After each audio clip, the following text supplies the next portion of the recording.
उसी समय हमने ये कहा कि जो हमारी सरकार है, ये सरकार रांची हेडक्वार्टर से चलने वाला सरकार नहीं है, ये सरकार गांव से चलने वाला सरकार है।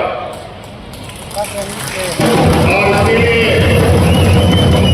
आज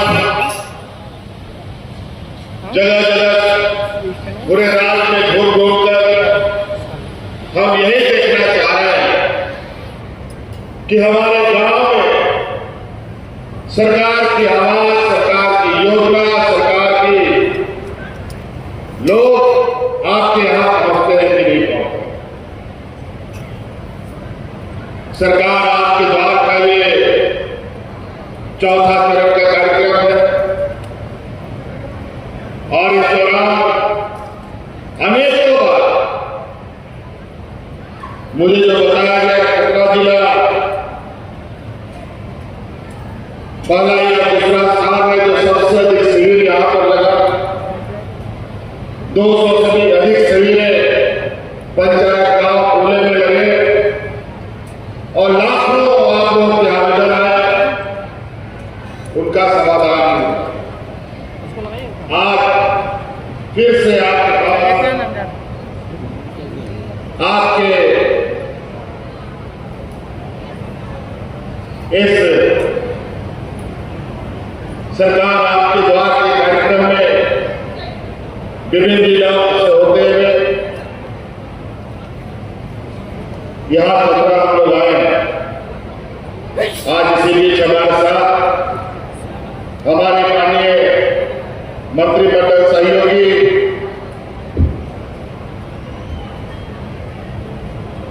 सत्यानंद भोक्ता जी भी हमारे साथ है और हमारे साथ माननीय मंत्री बन्ना गुप्ता जी भी है, कोडरमा के विधायक उमाशंकर अकेला जी भी है और मंच पर जिला परिषद अध्यक्षा श्रीमती ममता देवी जी भी है, कोडरमा के जिला परिषद अध्यक्ष रामधन यादव जी भी है और विश्वत्री उपाध्यक्ष सुश्री सरकार के कार्यकाल भी पूरे हो रहे, 5 साल होने जा रहा है। 1-2 महीने के बाद इस राज्य में चुनाव भी हो जाएगा फिर से सरकार बनाने के लिए, और इसीलिए ये हम जानने आए हैं कि सरकार जो काम कर रही है वो सरकार अच्छा काम कर रही है कि नहीं कर रही है, इसका जोर से आवाज दीजिए। सरकार काम कर रही है। इस देश के महिला देवी लोगों से आप लोगों के हम लोग भैया योजना संभाल लाए हैं। क्या आप लोग को भैया योजना पसंद आया? जोर से आवाज दीजिए भैया लोग, आप लोग को पसंद आया? ये और भी चलना चाहिए। और हमको तो पता चला कि दूसरा किस्त भी भैया लोग के खाता में चला गया। चलिए बहुत खुशी की बात है, 2021 से सरकार आपके द्वार का ये कार्यक्रम चल रहा है। याद कीजिए, सबसे पहले इस राज्य के हम लोग के अपने माता पिता, बूढ़े बुजुर्ग जो हमेशा से अपना पेंशन के लिए दलाल और ब्लॉक का चक्कर काटता था, आज हमने ऐसा कानून बनाया कि इस राज्य का सभी बूढ़ा बुजुर्ग विधवा महिला को पेंशन आज दिया लगा करके, टॉर्च लगा करके भी ढूंढोगे, कोई बुजुर्ग बिना पेंशन का नहीं मिलेगा, कोई विधवा महिला बिना पेंशन का नहीं मिलेगा।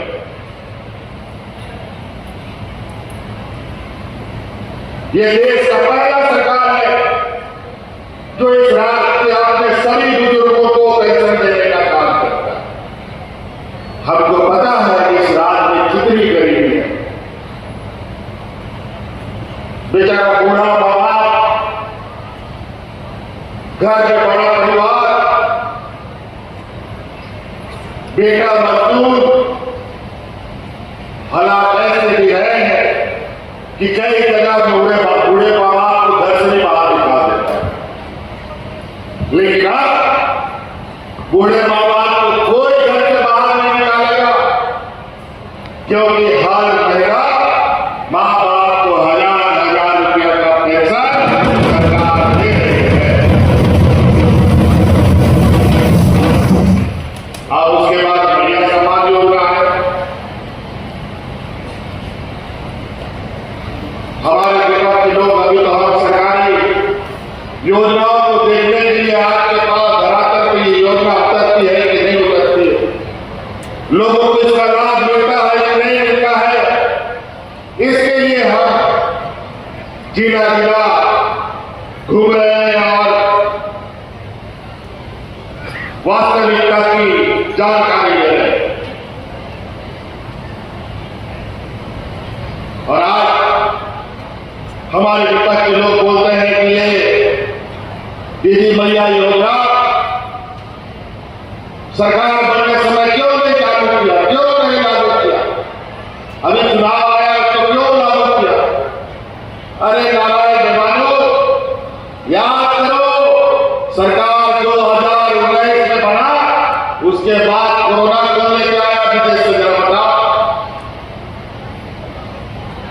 जो दूसरे देश में कोरोना फैला था, वहां से कौन ढोल के आया ये बताओ। और पूरा देश में 2 साल तक कोरोना का बादल छाया रहा। हाट बाजार गाड़ी मोटर सब पर, काम धाम नौकरी चाकरी सब पर। हम लोग का कई घर का गांव का देहात का नौजवान अलग अलग राज्यों में मजदूरी करने के लिए, नौकरी चाकरी करने के लिए, फैक्ट्री में काम करने के लिए जाता था। ऐसा लॉकडाउन का अंधा कानून तुम्हें भी फरमान लोगों ने जारी कर दिया कि हम लोग का घर परिवार का नौजवान घर नहीं वापस आ रहा था। उस समय यही आपका बेटा, यही आपका भाई, आपके परिवारजनों को हवाई जहाज से ढोल कर आपके घर में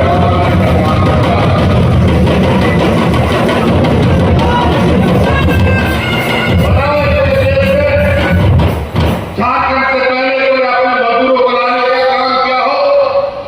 देश में पहला ये झारखंड है जो अपने हवाई चप्पल पहनने वाला मजदूर भाइयों को हवाई जहाज से धो करके हम जहां पहुंचाने का काम किया है।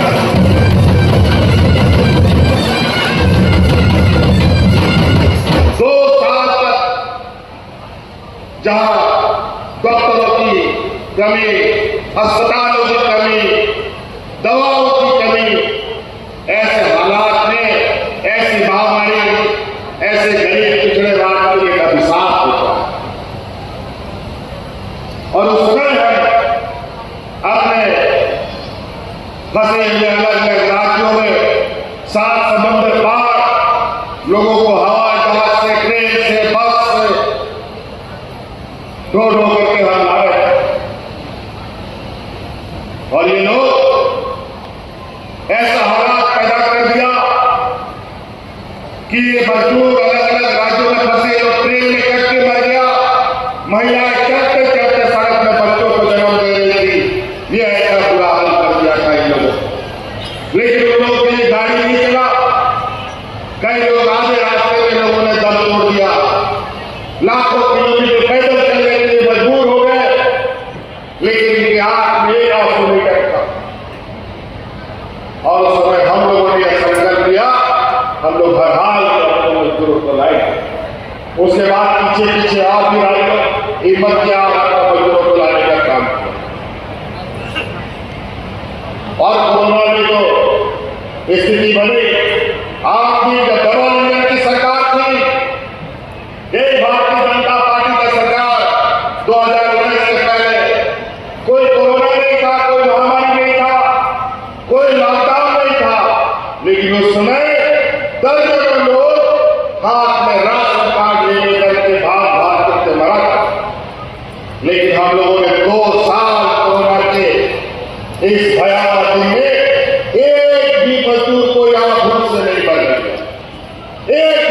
उनको हमने नहीं मरने दिया। और वो इसलिए नहीं मरने दिया कि इस रात की हमारी महिला दीदियों ने सरकार के साथ खड़ा होने का संकल्प किया।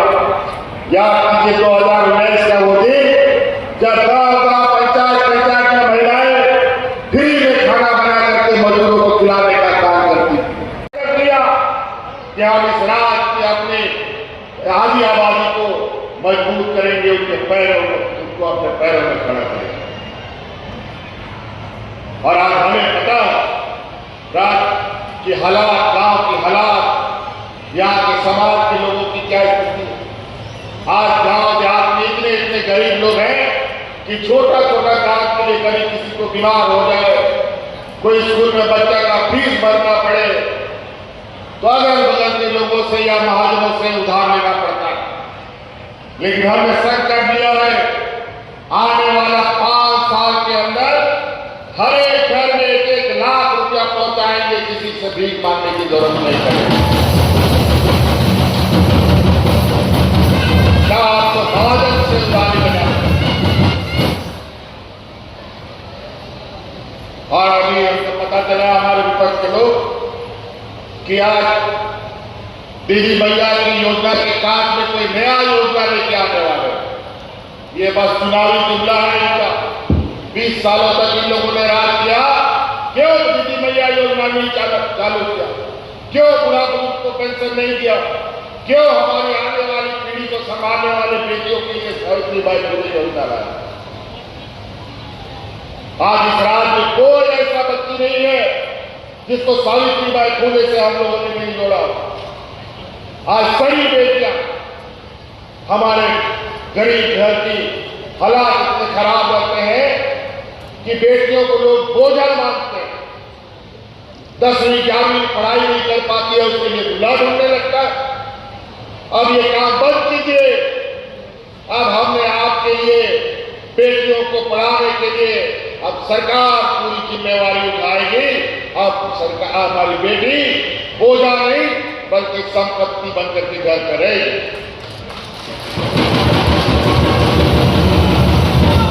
पढ़ाइए, लिखाइए, डॉक्टर बनाइए, इंजीनियर बनाइए, वकील बनाइए। सरकार का गुरुजी क्रेडिट कार्ड भी घर पे रखिए। बेटा बेटी को इंजीनियर वकील पढ़ाना हो, उस कार्ड को लेके बैंक में जाओ, 15 लाख तुरंत आपके बच्चे को पढ़ाने।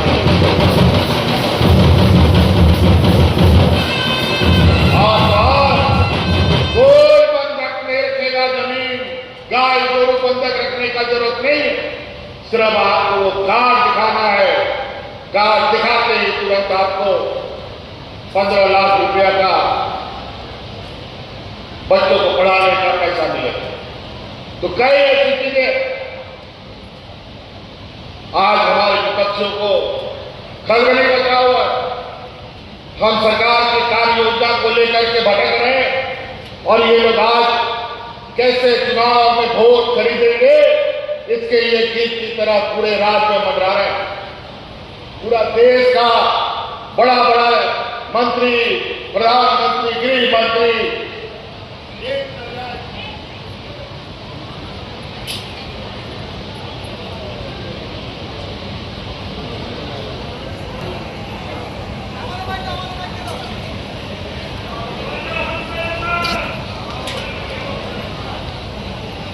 एक दर्जन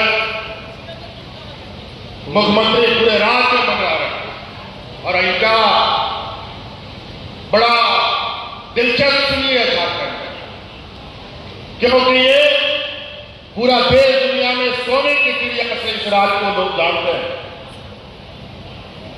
लेकिन यहां के लोग का क्या हालत है हम सब गांव देहात में जानते हैं। रोटी, कपड़ा, मकान तक ठीक से हमारे गांव के लोगों को उपलब्ध नहीं। आज हम लोगों ने प्रधानमंत्री आवास, जो गरीबों का आवास मिलता था, आधा पैसा राज्य सरकार, आधा पैसा केंद्र सरकार देती थी।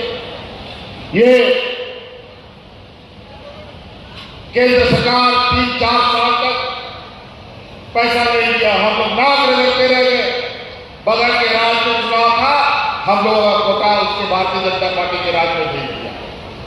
जब इन लोगों ने नहीं दिया तो हम लोगों ने अपना योजना शुरू किया जिसका नाम है अगुआ आवास और प्रधानमंत्री आवास से बड़ा आवास बनती आपको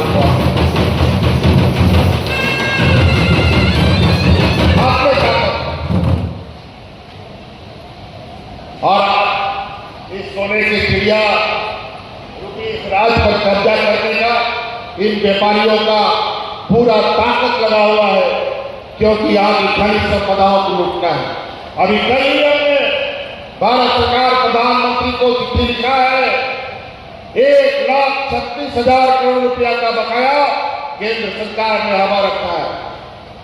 हम लोग मांगते रहे, कभी 1 करोड़ कभी 2 करोड़, इस तरीके से भीख मंगा की तरह दे। अगर आज भी हमारा 1,36,000 करोड़ रुपया का सूद ही हमें मिल जाए, इंटरेस्ट हमें मिल जाए, तो मैया सम्मान योजना जो हम 1,000 रुपया दे रहे हैं, तुरंत उसको हम 2,000 रुपया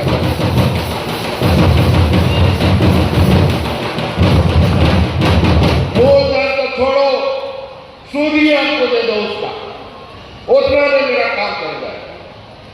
लेकिन काहे का ये नहीं, व्यापारी लोग कभी दिया है क्या कुछ, बल्कि वो सब लेने वाला लोग है।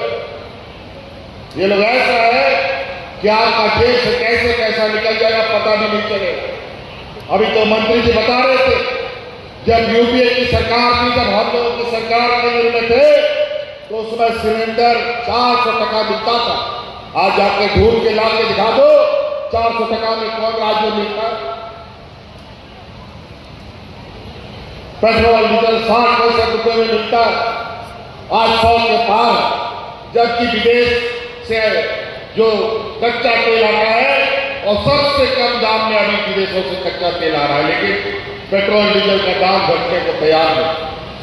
जब पेट्रोल डीजल का दाम नहीं घटेगा तो देश में कोई भी सामान, दाल चावल कपड़ा लत्ता कागज कलम, कुछ भी किसी का दाम नहीं घट सकता, सबका दाम आसमान छुएगा। और आज यही नतीजा है, जो 50 रुपया का सरसों तेल आज 200 रुपया में खरीदना पड़ता है। जो नमक गांव देहात का राशन दुकान वाला नमक दुकान के बाहर छोड़ के जाता था, कोई उसको पूछता नहीं था। आज बता दो कितना राशन दुकान वाला नमक का बोरा बाहर में छोड़ के जाता है। आज जो नमक को पूछने वाला लोग नहीं, आज 100 रुपये किलो खरीदवा रहा, ये हालत है। और आज गरीब युवा लोगों को ताकत देने का हम लोग काम कर रहे हैं, तो इनको तकलीफ है। आज गांव देहात के लोग लगभग राज्य का 80% लोग हमारे गांव देहात में रहते हैं, खेती बाड़ी से जुड़े हुए।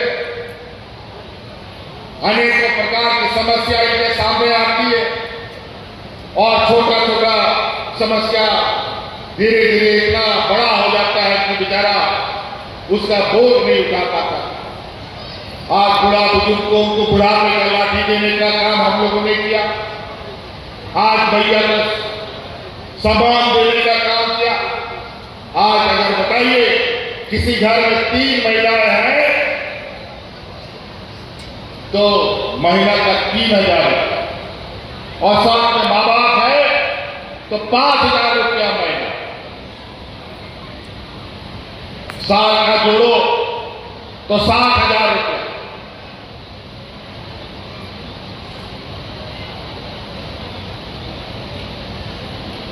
बहुत जल्द ये सरकार अब आपको अपने पैरों पर, आप जो सरकार के द्वारा बांटी जाती राशन है, इसके अलावा बाजार से आप अच्छा पौष्टिक आहार खरीद के खा सके, बच्चों को अच्छे से पढ़ाई लिखाई कर सके।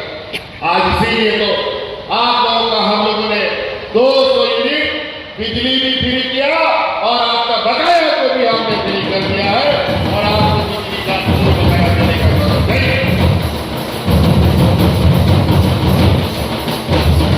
और बता दें गांव में आपको कोई बिजली का बिल मांगने आएगा तो महिला लोग उसको झाड़ू से पटक मार मार के भगाने का काम। बहुत ठग भी ढूंढता है, बाजार में बड़ी ठग।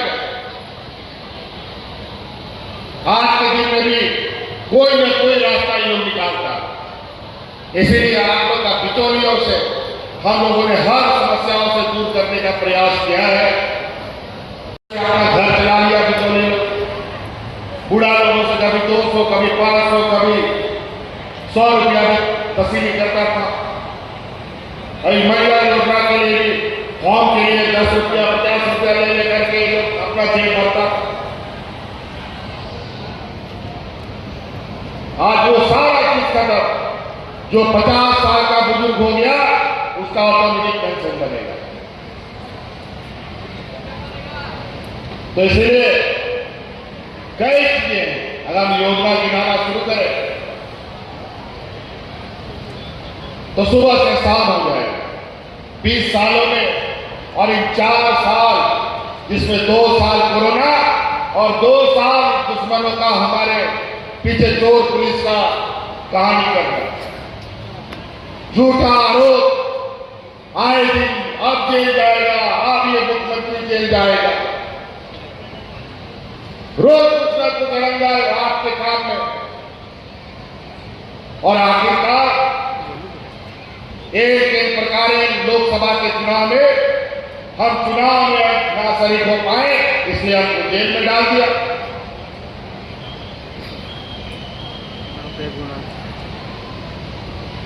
जब वो 14 में 12 सीट लेके आए थे, अब 9 सीट पे आए। अगर मैं बाहर होता तो इनका 12 का 12 सीट हम लोग तीनों को सीट के रहते।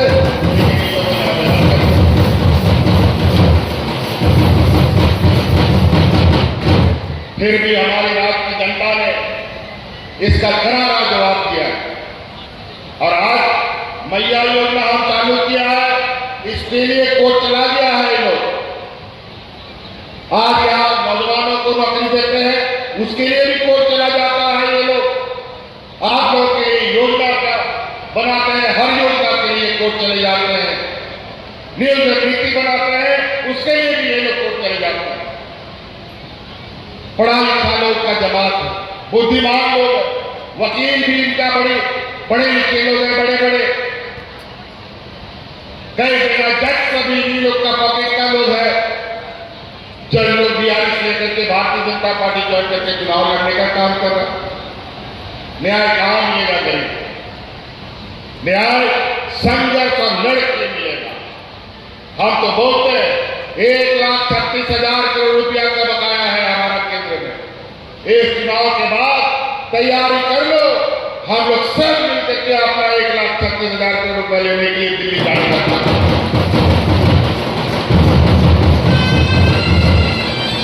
इस रात को योजनाबद्ध तरीका से गरीब हटाहाल मजदूर बनाने का हमेशा नीति निर्धारण होता रहा।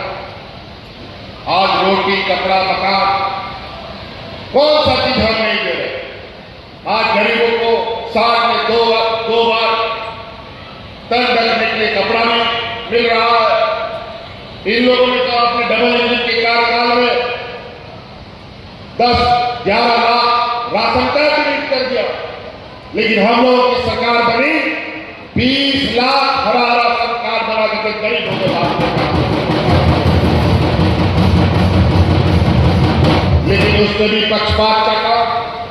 हमको लगा इन गरीबों को समय पर हम अनाज देंगे तो सरकारी दुकान से हम अनाज खरीदे, थोड़ा सस्ता पड़ेगा, 2-4 टका सस्ता पड़ेगा।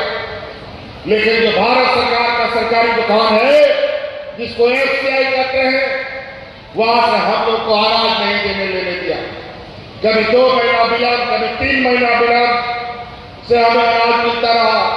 कभी खुले बाजार से महंगा दरों में खरीदना पड़ा, कभी सरकारी दर में 2 महीना 3 महीना विलंब से हमें मिला। तो इस चक्कर में कभी कभी हमारा राशन कार्ड में समय पर राशन आता था, कभी नहीं आता था। लेकिन अब उसका भी समाधान हमने निकाल दिया है।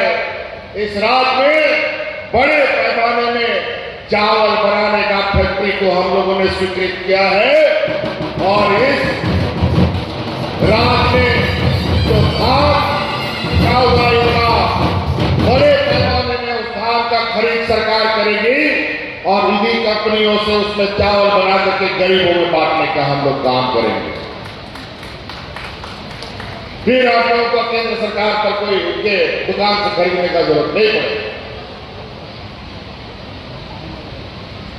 तरह तरह का जातिवाद, परिवारवाद, क्या क्या इन लोग आरोप, और इन लोग हिंदू, मुस्लिम, सिख, ईसाई, अगड़ा, पिछड़ा, यही करके ये लोग चुनाव लड़ता है। लोकसभा में आप लोगों ने देखा किस तरीके से सांप्रदायिक तनाव पूरे देश में इन लोगों ने फैलाया, किस तरीके से पूरे समाज को बांटने का इन लोग काम किया। भगवानों को भी बांटा, आम आदमी को तो ठगने का काम किया ही, इन लोगों ने भगवानों को भी नहीं बख्शा। और यही नतीजा हुआ कि भगवान राम ने भी इन लोगों को जमीन पे उतारने का काम किया और आज सरकार बनाने के लिए उनको लाख पैसा की जरूरत पड़ी। ये राज हम लोग को 35 साल के बाद मिला। अनेक लोग भी शहीद हुए। आदरणीय विश्वगुरु शिबू सोरेन जी जवानी, बचपन, बुढ़ापा सब इस राज के लिए दे दिया, लेकिन सत्ता उन्हीं लोगों के हाथ में चला गया जो हमारे घोर विरोधी, आदिवासी, दलित, पिछड़ों के घोर विरोधी लोग रहे।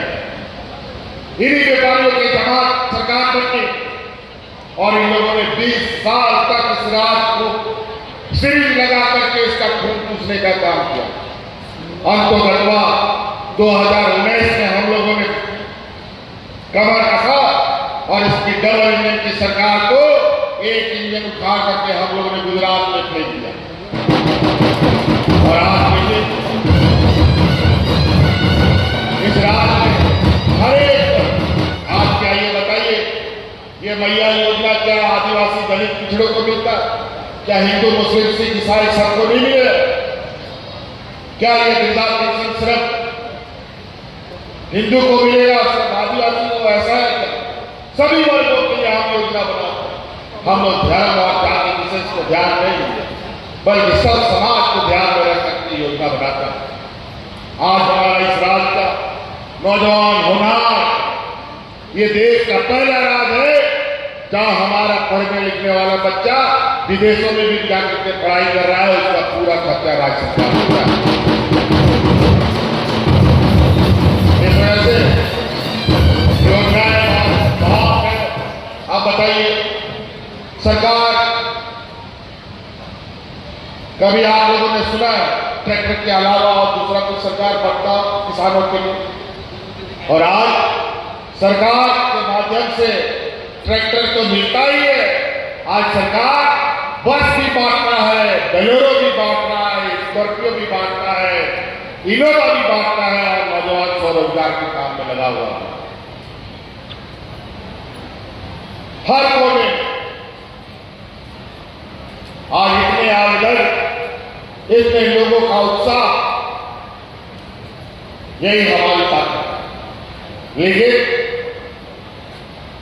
जो विपक्ष का लोग है, ये लोग बहुत संपन्न, इन लोग पैसा कौड़ी, धन बल सब झूठ सच करने में बड़ा आदमी है। तो गरीब गुरु वालों को लगता है कि अच्छा ही बोलता होगा, सही बोलता होगा। ये भारतीय जनता पार्टी, ये एनडीए की सरकार देश की सबसे बड़ी और झूठी सरकार है। ये लोग परिवारवाद की बात करता है।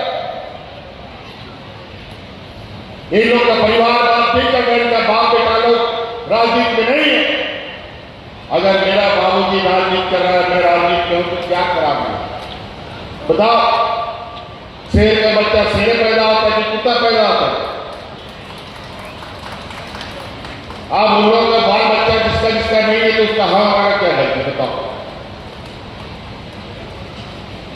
तो इसलिए अभी ये लोग बड़ी योजनाबद्ध तरीके से, अभी आप लोगों ने सुना होगा छत्तीसगढ़ में अदानी को एक खदान मिल गया है और वहां के क्या हंसदिया की क्या एक गांव है और वहां के जंगलों को उजाड़ा जा रहा है। वहां के आदिवासियों को बेदखल करने की तैयारी जोरों पर चल रही है और सरकार के संरक्षण में जहां भारतीय जनता पार्टी की सरकार है वही लोग जंगलों को उजाड़ने में सहयोग कर रहे हैं। अगर जंगल उजड़ गया तो देश का आदिवासी, दलित, पिछड़ा पर्यावरण सब समाप्त हो जाएगा। एक एक करके बैठाने की तैयारी है, लेकिन अब आने वाला समय हम लोग ऐसा नीति निर्धारण करेंगे कि इस राज्य का जितना भी खनिज संपदा है, पहले हमारे स्थानीय लोग उसका हिसाब किताब करेंगे, तब ये खनिज संपदा राज्य से बाहर जाएगा। राष्ट्र संपत्ति है, इसका मतलब कि आपके राज्य के लोगों के जान माल से खिलवाड़ होगा, ये कभी नहीं होने देगा। अभी तो हम लोगों ने कानून बनाया है कि 75% लोग स्थानीय रोजगार करेंगे उन जगहों पर, लेकिन हमें ये भी खबर है कि बहुत सारे लोग चतुराई से बाहर के लोगों को भी ला रहे हैं और स्थानीय लोगों को भगाने का काम कर रहे हैं। लेकिन अभी 2-4 महीना मुझे लगता है कि अभी हम लोग चुनावी समय में कूदेंगे, उसके बाद लाठी लेकर निकलना होगा। इन कंपनियों के सामने खड़ा होना पड़ेगा। जो लोग विस्थापित हुए हैं 100% हम लोगों को, स्थानीय लोगों को रोजगार दिलाने का काम करना पड़ेगा, तभी यहां पर कोई काम होगा। नहीं तो भूखा मरवा देगा, इनका कोई परवाह नहीं। अभी नए नए जुमले, नए कहानी लेके आएंगे। ध्यान रखिएगा, गांव पंचायत टोला में घूमेगा, बड़ा छोटा मजला सब टाइप का नेता आपको मिलेगा। अगल बगल यूपी से, छत्तीसगढ़ से, मध्य प्रदेश से, उड़ीसा से, बिहार से आकर के हमारे यहाँ की गरीब जनता को ठगने का काम करेगा। इसलिए और बहुत ज्यादा नहीं समय लेते हुए आप सब लोगों से फिर से यही हम जानना चाहेंगे कि आप लोग आज हमारा गांव देहात किस तरीके का है। आज भी हमारे गांव में बहुत लोग हैं जो ब्लॉक कार्यालय नहीं देखा, बीडीओ सीओ कौन है ये भी नहीं पता, डीसीएसपी का तो बात का दूर है। आज हमने ये सुनिश्चित किया है, बीडीओ सीओ आप ब्लॉक कार्यालय में नहीं, गांव पंचायत में जाकर के लोगों की समस्या का समाधान करेगा। और आज यही वजह है, हमारे बूढ़े बुजुर्ग, हमारी महिला दीदियों को, हमारी सावित्रीबाई फुले की बच्चियों को किसी ब्लॉक कार्यालय में भटकने की जरूरत नहीं पड़ी, किसी दलाल के चक्कर में नहीं पड़ना पड़ा। पंचायत में सिर लगा करके उनका कागज फॉर्म भराया है और आज उनके खाता में 2-2 रुपये 2 महीने का इंस्टॉलमेंट भी चला गया। बताओ, कभी ऐसा स्थिति था 20 साल पहले? अब कैसे हो गया? कोरोना के बाद हम लोग लगातार गांव पंचायत में आप लोगों के सुख दुख की जानकारी लेकर आपके लिए योजना बनाते, नौकरी चाकरी तानक। अभी हम लोगों ने उत्पाद सिपाही का दौड़ कराया, 1 दर्जन से अधिक नौजवान मर गया। हमें बहुत चिंता हुई, आखिर वजह क्या है? कभी ऐसा नहीं होता था, पहले भी दौड़ होती थी, लेकिन इतना एक साथ समूह में मरना बहुत बड़ा चिंता का विषय है। और हमें जो जानकारी मिल रही है, कोरोना के समय जो देश के लोगों को टीका लगाया गया है, ये बहुत ही फर्जी तरीके का टीका लगाया गया है, उसका भी हमें सब बताया जा रहा है। क्योंकि इस दवा को पूरे दुनिया में बंद कर दिया था, उस दवा को यहां बनाया गया है और उस कंपनी से यही भारतीय जनता पार्टी का लोग, यही व्यापारी लोग चंदा वसूल करके वो दवा हम लोग को सप्लाई करके हम लोग के अंदर में लगवा दिया। आज उसका भी कारण पता चल रहा है। आज हमको भी वो इंजेक्शन लग गया, हमको तो अब ये चिंता लग गया है, पता नहीं किस दिन हम भी भाषण देते देते लुढ़कते, कोई पता नहीं।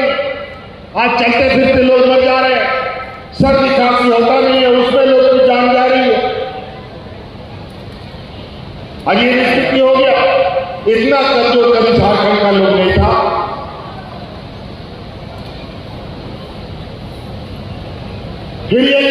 की होगी। पूरा देश भी ये सोच का विषय बना है और इस पर हम लोग अंदर तक जाएंगे, पूरा उसका रिपोर्ट तैयार करेंगे। अगर ऐसी बात है तो इन लोगों ने पूरे देश की जनता के साथ जान माल का उनके साथ सौदा कर लिया। ये पैसा के लिए कुछ भी कर सकते हैं और आप देख लीजिएगा। और हमको ये खबर भी आ रही है पूरे राज्य में बड़े पैमाने में कैंसर का लोग बीमारी से ग्रसित हो रहे हैं। आए दिन खबर आ रही है कि इधर से लोग कैंसर का बीमारी, उधर कैंसर का बीमारी। पहले तो ऐसा नहीं था, अचानक ये कैंसर का बीमारी किधर से उठ के आ रहा है। ये तो कोई छुआछूत का बीमारी नहीं था, ये जरूर कहीं हमारे शरीर के साथ खिलवाड़ हुआ है। और ध्यान रखिएगा, यही विभागों ने ये काम किया है। ये कोरोना के समय फर्जी दवाई लगा करके लोगों का जान माल के साथ खिलवाड़ किया। अगर ये साबित हो गया और अभी ये बात 100 दिन का चोर एक दिन पकड़ता है नहीं, अगर ये हुआ है तो आज नहीं कल जरूर ये जनता के सामने आएगा। इस बात के लिए आप लोग तैयार रहिएगा। इसलिए हम अपनी बातों को यही समाप्त करना चाहेंगे। यहाँ सभी माता बहने नौजवान साथी को मेरी ओर से बहुत बहुत धन्यवाद। जोहार।